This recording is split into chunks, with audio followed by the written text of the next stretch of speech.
नमस्कार दर्शक बंधु आपण माने समस्ते केमिति अछंती आशा करूची आपण माने समस्ते कृष्ण को कृपारे बहुत भलरे थिबे आ खुश रे थिबे मु मध्य बहुत भलरे अछि।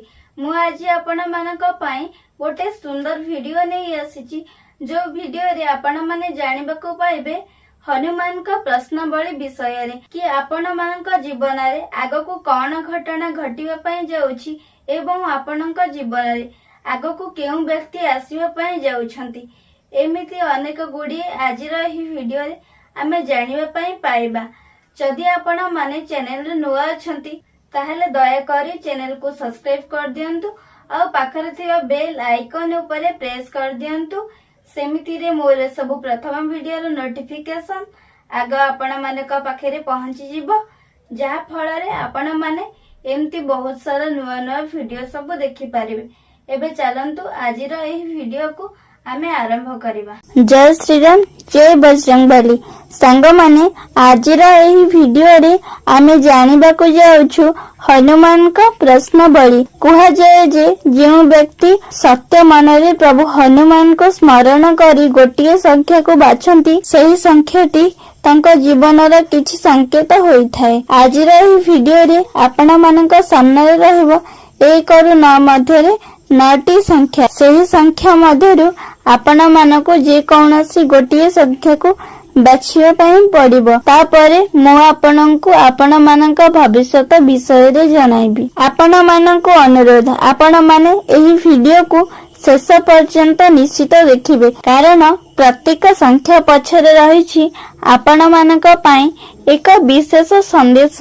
एबे आपण माने आखि को बंद करंतु प्रभु हनुमान का नाम नियंतु ओम हनुमन्ते नमः 3 थर एही मंत्र को आपण जप करंतु एवं मनरे जो संख्या आसुची 1 और 9 मध्य रे आपण माने सही संख्या को बाछि नियंतु। एबे आपण मानक पई 10 सेकेंड रो समय आरंभ हैला।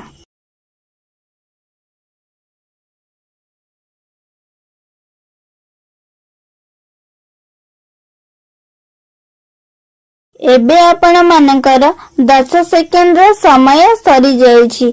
मो भाबुछि एबे आपण माने आपनक पसंदर संख्या को बाछि नेथिबे।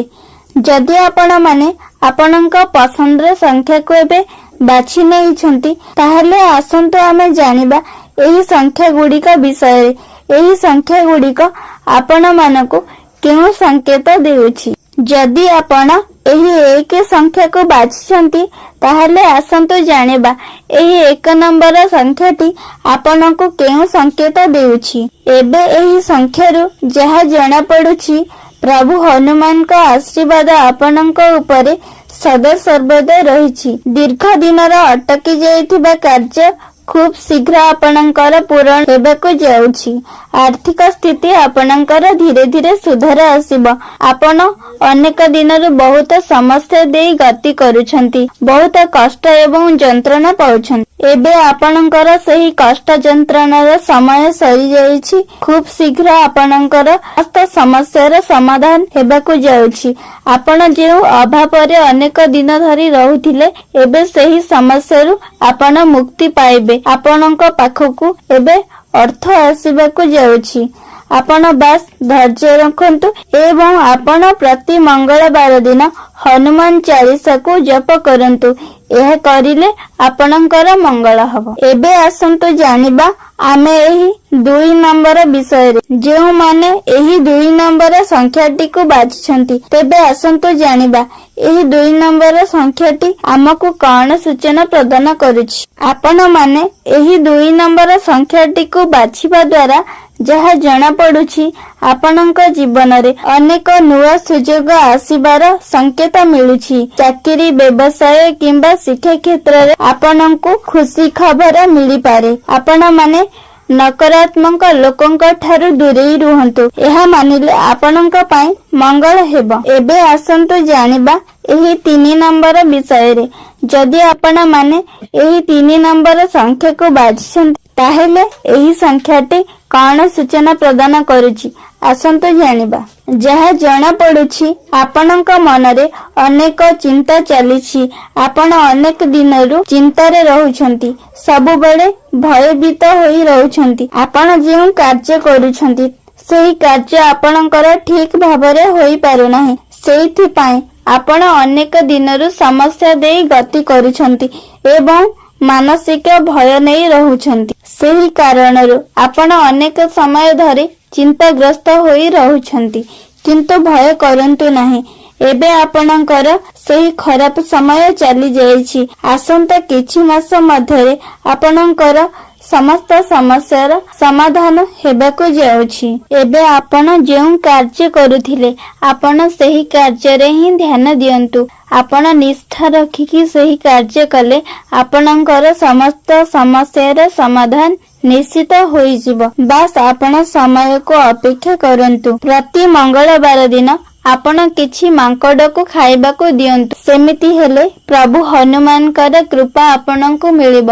ଆପଣଙ୍କ ସମସ୍ତ ସମସ୍ୟାର ସମାଧାନ ଖୁବ୍ ଶୀଘ୍ର ହେବ। କାହିଁକି ନା ମାଙ୍କଡ ମାନେ ହେଉଛନ୍ତି ପ୍ରଭୁ ହନୁମାନଙ୍କର ପ୍ରତୀକ। ସେମାନଙ୍କୁ ଖାଦ୍ୟ ଦେଲେ ଆପଣଙ୍କର ମଙ୍ଗଳ ହେବ।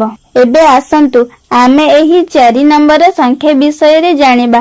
ଏହି 4 ନମ୍ବର ସଂଖ୍ୟାଟି ଆମକୁ କେଉଁ ସୂଚନା ପ୍ରଦାନ କରୁଛି? ଯେଉଁ ବ୍ୟକ୍ତି ବିଶେଷ ମାନେ ଏହି ସଂଖ୍ୟାକୁ ବାଛିଛନ୍ତି, ଯାହା ଜଣା ପଡୁଛି ଆପଣଙ୍କ ଭାଗ୍ୟ ଧୀରେ ଧୀରେ ପରିବର୍ତ୍ତନ ହେବାକୁ ଯାଉଛି। ଯେଉଁ କାମରେ ଆପଣ ବାରମ୍ବାର ବିଫଳ ହେଉଥିଲେ ଆପଣ ସେହି କାର୍ଯ୍ୟରେ ଖୁବ୍ ଶୀଘ୍ର ସଫଳତା ପାଇବା ପାଇଁ ଯାଉଛନ୍ତି। ପରି ହେଇଥିବ ଆପଣ କୌଣସି ଏକ କାର୍ଯ୍ୟ କରୁଥିବେ, ଆପଣ ଅନେକ ଦିନରୁ ବାରମ୍ବାର ବିଫଳ ହେଉଥିବେ। ତେବେ ଆପଣ କିଛି ଦିନ ଅପେକ୍ଷା କରନ୍ତୁ। କିଛି ଦିନ ଭିତରେ ଆପଣଙ୍କର ଖରାପ ସମୟ କଟିଯିବ ଏବଂ ଆପଣ ଯେଉଁ କାମ ବାରମ୍ବାର ଆଗରୁ କରୁଥିଲେ ସେହି କାମରେ ଆପଣ ସଫଳତା ପାଇପାରୁନଥିଲେ। ଏଥର ଆପଣଙ୍କୁ ସଫଳତା ନିଶ୍ଚିତ ମିଳିବ। ଆପଣ ଧୈର୍ଯ୍ୟ ଧରି ଆପଣଙ୍କ କର୍ତ୍ତବ୍ୟ କରିଚାଲନ୍ତୁ। ଆପଣ ପ୍ରତି ଶନିବାର ଦିନ ସକାଳୁ ଉଠି ଠାକୁର ଘରେ ହନୁମାନ ଚାଳିଶା ମନ୍ତ୍ର ଜପ କରନ୍ତୁ। ଏହା କଲେ ଆପଣଙ୍କର ନିଶ୍ଚିତ ମଙ୍ଗଳ ହେବ। ଆସନ୍ତୁ ଜାଣିବା ଏହି 5 ନମ୍ବର ସଂଖ୍ୟା ଏବେ ଆମକୁ କଣ ସୂଚନା ପ୍ରଦାନ କରୁଛି। ଯେଉଁମାନେ ଏହି 5 ନମ୍ବର ସଂଖ୍ୟାକୁ ବାଛିଛନ୍ତି ଏହି ସଂଖ୍ୟାଟି ଅତ୍ୟନ୍ତ ଶୁଭ ଅଟେ। ଆପଣଙ୍କ ପରିବାରକୁ ଖୁବ୍ ଶୀଘ୍ର ଖୁସି ଖବର ମିଳିବା ପାଇଁ ଯାଉଛି। ଆପଣଙ୍କୁ ଖୁବ୍ ଶୀଘ୍ର ଧନ ଲାଭର ଯୋଗ ରହିଛି।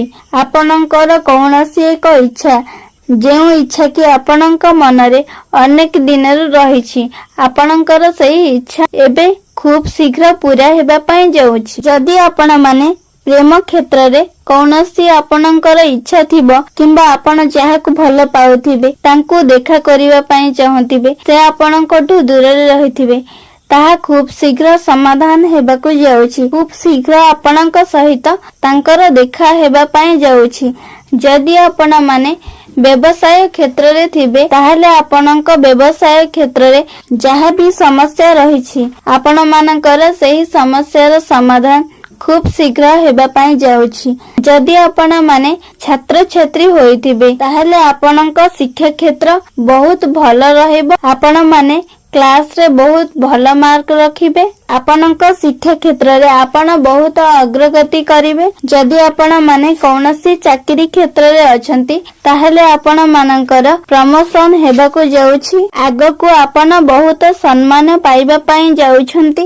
ଆପଣଙ୍କ ପାଇଁ ପ୍ରତିକାର ହେଲା ଆପଣ ଯେଉଁ ସମୟରେ ଆପଣ ବ୍ୟବସାୟ କ୍ଷେତ୍ରରେ ହେଉ କିମ୍ବା ଶିକ୍ଷା କ୍ଷେତ୍ରରେ ହେଉ ଯେଉଁ କାର୍ଯ୍ୟ କରିବା ପାଇଁ ଯାଉଛନ୍ତି ସେହି ସମୟରେ ଆପଣ ହନୁମାନଙ୍କ ସିନ୍ଦୁର ମଥାରେ ଧାରଣ କରନ୍ତୁ। ଏହା କଲେ ଆପଣ ଯେଉଁ କାର୍ଯ୍ୟ ଅନେକ ଦିନରୁ କରୁଥିବେ ସେହି କାର୍ଯ୍ୟ ହୋଇପାରୁନଥିବ, ସେହି କାର୍ଯ୍ୟ ଆପଣଙ୍କର ନିଶ୍ଚିତ ହେବ।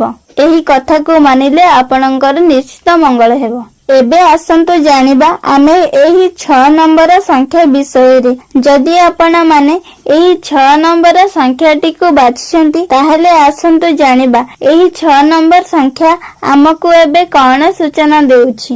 ଯେଉଁ ବ୍ୟକ୍ତି ମାନେ ଏହି 6 ନମ୍ବର ସଂଖ୍ୟାକୁ ବାଛିଛନ୍ତି ଆପଣ ମାନେ ବହୁତ କ୍ରୋଧୀ ହେଇଥିବେ ନିଜ ରାଗ ଉପରେ ଆପଣଙ୍କର କୌଣସି ନିୟନ୍ତ୍ରଣ ନାହିଁ। ସେହି କାରଣରୁ ଆପଣମାନେ ସବୁ ସମୟରେ ଅସୁବିଧାରେ ପଡିଥାନ୍ତି। ଆପଣ ଏତେ କ୍ରୋଧୀ ହେବା ଜମା ବି ଉଚିତ କଥା ନୁହେଁ। ଆପଣ ସବୁବେଳେ ନିଜ କ୍ରୋଧ ଉପରେ ନିୟନ୍ତ୍ରଣ ରଖନ୍ତୁ। ଆପଣ ଅତି ଛୋଟ ଛୋଟ କଥାରେ ରାଗିଯିବା କାରଣରୁ ଆପଣଙ୍କର ସମସ୍ତ କାର୍ଯ୍ୟରେ ବ୍ୟାଘାତ ସୃଷ୍ଟି ହେଉଛି। ଆପଣ ନିଜ କ୍ରୋଧ ଉପରେ ପ୍ରଥମେ ନିୟନ୍ତ୍ରଣ ରଖିବା ଆବଶ୍ୟକ। ଆପଣଙ୍କ ପାଇଁ ପ୍ରତିକାର ହେଲା, ଆପଣ ଚାମେଲି ତେଲରେ ପ୍ରଭୁ ହନୁମାନଙ୍କ ପାଖରେ ପ୍ରଦୀପ ପ୍ରଜ୍ୱଳନ କରନ୍ତୁ। ଏହି କାର୍ଯ୍ୟକୁ ଆପଣ ମଙ୍ଗଳବାର ଠାରୁ 9 ଦିନ ପର୍ଯ୍ୟନ୍ତ ଆରମ୍ଭ କରନ୍ତୁ। ଏହା ମାନିଲେ ଆପଣଙ୍କର ମଙ୍ଗଳ ହେବ। ଏବେ ଆସନ୍ତୁ ଆମେ ଏହି 7 ନମ୍ବର ବିଷୟରେ ଜାଣିବା। ଯେଉଁ ବ୍ୟକ୍ତିମାନେ ଏହି 7 ସଂଖ୍ୟାକୁ ବାଛିଛନ୍ତି ସେଇମାନଙ୍କ ଭାଗ୍ୟରେ କଣ ଅଛି? ଆପଣଙ୍କ ଉପରେ ପ୍ରଭୁ ହନୁମାନଙ୍କର ବିଶେଷ କୃପା ରହିଛି। ଯେଉଁ ବ୍ୟକ୍ତିମାନେ ସିଙ୍ଗିଲ ଅଛନ୍ତି ତାଙ୍କ ଜୀବନରେ ଜଣେ ଜୀବନ ସାଥୀର ଆଗମନ ହେବା ପାଇଁ ଯାଉଛି। ଯାହା ଜଣା ପଡୁଛି ଆପଣ ବହୁତ ଶାନ୍ତ ସ୍ୱଭାବର ବ୍ୟକ୍ତି। ଆପଣ ସର୍ବଦା ଭଗବାନଙ୍କୁ ପୂଜା କରନ୍ତି। ଆପଣଙ୍କ ଜୀବନରେ ଖୁବ୍ ଶୀଘ୍ର ଖୁସି ଆସିବା ପାଇଁ ଯାଉଛି। ଆପଣ ଅନେକ ଦିନରୁ ଯେଉଁ ସମସ୍ୟା ଦେଇ ଗତି କରୁଥିଲେ ସେହି ସମସ୍ୟାର ସମାଧାନ ହୋଇଯିବ। ଯଦି ଆପଣମାନେ ଅନେକ ଦିନରୁ କୌଣସି ଚାକିରି ଖୋଜୁଥିବେ ତାହା ଆପଣଙ୍କୁ ମିଳୁନଥିବ, ତାହା ଆଗାମୀ କିଛି ମାସ ମଧ୍ୟରେ ଏଥର ଆପଣଙ୍କୁ ନିଶ୍ଚିତ ମିଳିଯିବ। ଯଦି ଆପଣମାନେ ଛାତ୍ରଛାତ୍ରୀ ହୋଇଥିବେ ତେବେ ଆପଣମାନେ ପ୍ରଭୁ ହନୁମାନଙ୍କୁ ପୂଜା କରନ୍ତୁ। ଆପଣଙ୍କର ନିଶ୍ଚିତ ଶିକ୍ଷା କ୍ଷେତ୍ରରେ ଅଗ୍ରଗତି ହୋଇବ। ଯାହା ଜଣା ପଡୁଛି ଯେଉଁ ବ୍ୟକ୍ତିମାନେ ସିଙ୍ଗିଲ ହୋଇଥିବେ ତାଙ୍କ ଜୀବନରେ ଜଣେ ଜୀବନ ସାଥୀଙ୍କର ଆଗମନ ହୋଇପାରେ। ଆପଣଙ୍କୁ ସିଏ ବହୁତ ଭଲ ପାଇବା ଦେବେ ଆଉ ଆପଣଙ୍କ ସହିତ ସିଏ ସାରା ଜୀବନ ରହିବେ। କିନ୍ତୁ ଆପଣ ନିଷ୍ପତ୍ତି ନେବା ପୂର୍ବରୁ ବାରମ୍ବାର ଭାବି ଚିନ୍ତି ନିଷ୍ପତ୍ତି ନେବା ଆବଶ୍ୟକ। ଯଦି ଆପଣମାନେ କୌଣସି ଅସୁବିଧାରେ ଅଛନ୍ତି ତେବେ ଆପଣମାନେ 9ଟି ମଙ୍ଗଳବାର ପ୍ରଭୁ ହନୁମାନଙ୍କ ମନ୍ଦିରକୁ ଯାଇ ସେଠାରେ ପ୍ରଭୁ ହନୁମାନଙ୍କୁ କଦଳୀ ଭୋଗ ଦିଅନ୍ତୁ। ଏହା କରିଲେ ଆପଣଙ୍କର ନିଶ୍ଚିତ ମଙ୍ଗଳ ହେବ ଏବଂ ଆପଣଙ୍କ ସମ୍ପର୍କ ବହୁତ ମଜବୁତ ହେବ। ଏବଂ ଯଦି ଆପଣ ବିବାହ କରିଥିବେ ତେବେ ଆପଣଙ୍କ ସମ୍ପର୍କ ବହୁତ ମଜବୁତ ହେବ। ଏହି କଥାକୁ ମାନିଲେ ଆପଣଙ୍କର ନିଶ୍ଚିତ ମଙ୍ଗଳ ହେବ। ଏବେ ଆସନ୍ତୁ ଜାଣିବା ଏହି 8 ନମ୍ବର ସଂଖ୍ୟାକୁ ଯେଉଁ ବ୍ୟକ୍ତି ବିଶେଷ ମାନେ ବାଛିଛନ୍ତି ସେମାନଙ୍କୁ ଏହି ସଂଖ୍ୟାଟି କଣ ସୂଚନା ପ୍ରଦାନ କରୁଛି? ଯାହା ଜଣା ପଡୁଛି ଆପଣଙ୍କର ଏବେ ବହୁତ ଖରାପ ସମୟ ଚାଲିଛି। ଆପଣଙ୍କ ଜୀବନରେ ଏବେ ବହୁତ ଗୁଡିଏ ବାଧା ଆସିପାରେ। ଆପଣ ପ୍ରତିଦିନ ପ୍ରଭୁ ହନୁମାନଙ୍କୁ ପୂଜା କରନ୍ତୁ। ଆପଣଙ୍କ ସମସ୍ୟାର ଖୁବ୍ ଶୀଘ୍ର ସମାଧାନ ହୋଇପାରିବ। ଏବେ ଆପଣ କୌଣସି ବି କାର୍ଯ୍ୟ କରନ୍ତୁ ନାହିଁ, ଯେପରିକି ବ୍ୟବସାୟ କ୍ଷେତ୍ର, କୌଣସି ଦୋକାନ କରିବା କି କୌଣସି ଚାକିରିରେ ଏବେ ଜଏନ୍ କରିବା। ଏବେ ଏଇ ସବୁ କରନ୍ତୁ ନାହିଁ। ଏବେ 15 ଦିନ ପର୍ଯ୍ୟନ୍ତ ଆପଣଙ୍କର ଖରାପ ସମୟ ଚାଲିଛି। ଏହି 15 ଦିନ ପରେ ଆପଣ ଯେଉଁ କାର୍ଯ୍ୟ କରିବେ ସେଇ କାର୍ଯ୍ୟରେ ଆପଣ ନିଶ୍ଚିତ ସଫଳତା ପାଇବେ। ଆପଣ ପ୍ରଭୁ ହନୁମାନଙ୍କୁ ପୂଜା କରନ୍ତୁ ଏବଂ ଜପ କରନ୍ତୁ ଓମ୍ ହନୁମନ୍ତେ ନମଃ।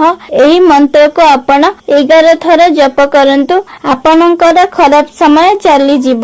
ଏବେ ଆସନ୍ତୁ ଆମେ ଜାଣିବା ଏହି 9 ନମ୍ବର ସଂଖ୍ୟା ବିଷୟରେ। ଯେଉଁ ବ୍ୟକ୍ତି ବିଶେଷ ମାନେ ଏହି 9 ନମ୍ବର ସଂଖ୍ୟାଟିକୁ ବାଛିଛନ୍ତି ଏହି 9 ନମ୍ବର ସଂଖ୍ୟାଟି ହେଉଛି ପ୍ରଭୁ ହନୁମାନଙ୍କ ପ୍ରତୀକ। ଏହି ସଂଖ୍ୟା ଯେଉଁମାନେ ବାଛିଛନ୍ତି ଏବେ କଣ ସୂଚନା ପ୍ରଦାନ କରୁଛି ଆସନ୍ତୁ ଆମେ ଜାଣିବା। ଏହି 9 ନମ୍ବର ସଂଖ୍ୟାଟି ହେଲା ପ୍ରଭୁ ହନୁମାନଙ୍କର। ଯେଉଁ ବ୍ୟକ୍ତି ବିଶେଷ ମାନେ ଏହି 9 ନମ୍ବର ସଂଖ୍ୟାକୁ ବାଛିଛନ୍ତି ଅତ୍ୟନ୍ତ ଭାଗ୍ୟଶାଳୀ। ଏହି 9 ନମ୍ବର ସଂଖ୍ୟା ହେଲା ବିଜୟର ପ୍ରତୀକ। ଆପଣଙ୍କର ପରିଶ୍ରମର ଫଳ ଆପଣଙ୍କୁ ଖୁବ୍ ଶୀଘ୍ର ମିଳିବା ପାଇଁ ଯାଉଛି। ଯାହା ଜଣା ପଡୁଛି ଆପଣ କୌଣସି ଏକ କାର୍ଯ୍ୟରେ ବହୁତ ଦିନ ଧରି ବ୍ୟସ୍ତ ରହୁଥିଲେ। ଆପଣଙ୍କର ସେହି କାର୍ଯ୍ୟଟି ହୋଇପାରୁନଥିଲା, କିନ୍ତୁ ପ୍ରଭୁ ହନୁମାନଙ୍କ କୃପାରୁ ଆପଣଙ୍କର ସେହି କାର୍ଯ୍ୟ ଏବେ ଖୁବ୍ ଶୀଘ୍ର ହେବାକୁ ଯାଉଛି। ଆପଣଙ୍କ ଜୀବନରେ ପ୍ରଭୁ ହନୁମାନଙ୍କର ସକାରାତ୍ମକ କୃପା ବହୁତ ରହିଛି। प्रभु हनुमान कृपारु आपणक जीवन में सकारात्मक परिवर्तन आसिब। आपणक पई प्रतिकार आपण 9टी शनिवार हनुमान चालीसा मंत्र को जप करंतु। संध्या समय रे हनुमान चालीसा मंत्र को जप करंतु। यह करिले आपणकर निश्चित मंगल हेबो। आपण माने 9टी संख्या मध्यरु जो संख्या को बाछि कमेंट बॉक्स रे निश्चित लिखंतु, जहा फल रे आपण माने एमती बहुत सारा नुआ नुआ वीडियो सब देखि परिबे। जदि आजिर एही वीडियोटी आपण माननको भल लागिला ताहले आपण माने दयाकरी चैनल को सब्सक्राइब कर दियंतु एवं पाखरे थिबा बेल आइकन उपरे प्रेस कर दियंतु। सेमिति रे मोर सब प्रथम वीडियो रो नोटिफिकेशन आग आपण मानक पाखरे पहुंची जिवो, जहा फल रे आपण माने आपण मानक भविष्यत विषय रे एही परी अनेक गुड़िए तथ्य जानी पारिबे एवं सांग मानक सहित आजिर एही वीडियो को बहुत मात्रा रे शेयर करंतु, जहा फल रे मो आपण मानक पाई एही परी आगकू अनेक आध्यात्मिक वीडियो सब नहीं आसीबी। आजि पाई मो रहुची, देखा हबा आपण मानक सहित पुणी गोटे नुआ वीडियो रे। सेते पर्यंत आपण माने मते विदाय दियंतु। आपण माने समस्ते बहुत भले थांतु, खुशी रे थांतु। रहुची। जय बजरंगबली, जय जगन्नाथ।